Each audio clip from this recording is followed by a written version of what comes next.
এতিয়া আমি উপস্থিত আছো জাগিৰোড উপসংমণ্ডল জলসিঞ্চনৰ অধীনৰ ঠেংভাঙা PC3 পাম্প কেন্দ্ৰত। ইয়াতে আমাৰ লগত কিছু কৃষক বন্ধু উপস্থিত আছে। নমস্কাৰ। হয়, আপুনি ইয়াৰে খেতিয়ক? আৰু এতিয়া পানী পাই আছে ভালকে? এইবাৰৰ পৰা মানে কি কেনেলটো ঠিক হোৱাৰ পিছত ৰিপেয়াৰিং হোৱাৰ পিছত আমি ভালকে পানী পাই আছো আৰু এইবাৰ মানে কি খেতি বাতি মানে ভালকে কৰিব পাৰি আছে। অন্যবাৰ মানে পানীটো সোনকালে নাপায়, তাৰপিছত ধৰক খেতি বাতি কৰিব নোৱাৰে ভালকে। এইবাৰ কিন্তু মানে বহুতখিনি উপকৃত হৈছে আমি। উপকৃত হৈছে।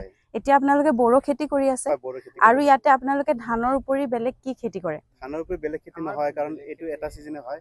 বাকি ধৰক বাৰিষা ক'বলৈ গ'লে 6 মাহে থাকে ইয়াত। মানে ইয়াত বানপানীও হয় নি? এইটোৰ ওপৰত নিৰ্ভৰশীল আমাৰ এটা সিজন আমাৰ এইটোৰ ওপৰত নিৰ্ভৰ। গতিকে আপোনালোকে পুৰা জলসিঞ্চনৰ ওপৰতে নিৰ্ভৰশীল মানে নহলে আপোনালোকৰ খেতি নহয় আৰু ইয়াতে। আৰু আমাৰ ইয়াৰ ৰাইজ মুঠতে মানে কি কৃষিৰ ওপৰতে নিৰ্ভৰশীল হয়। আৰু ইয়াতে কিমান মাটি আছে আপোনালোকৰ? 250 বিঘা। আৰু কিমানকে পায় ধান বিঘাত?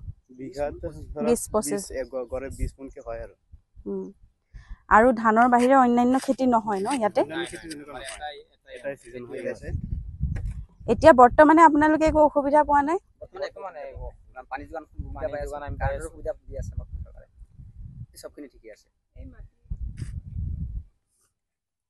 এইখিনি সাইডৰ মাটিখিনি আপোনালোকে নিজে দি লৈছে কেনেল? ৰাইজে দিছে। আগলৈও আপোনালোকে মাটিৰ কেনেল বনাই লৈছে নেকি তেনেকে? বনোৱা আছে। সেইখিনি আপোনালোকে নিজে কৰি লৈছে নিজৰ পৰা? ঠিক আছে।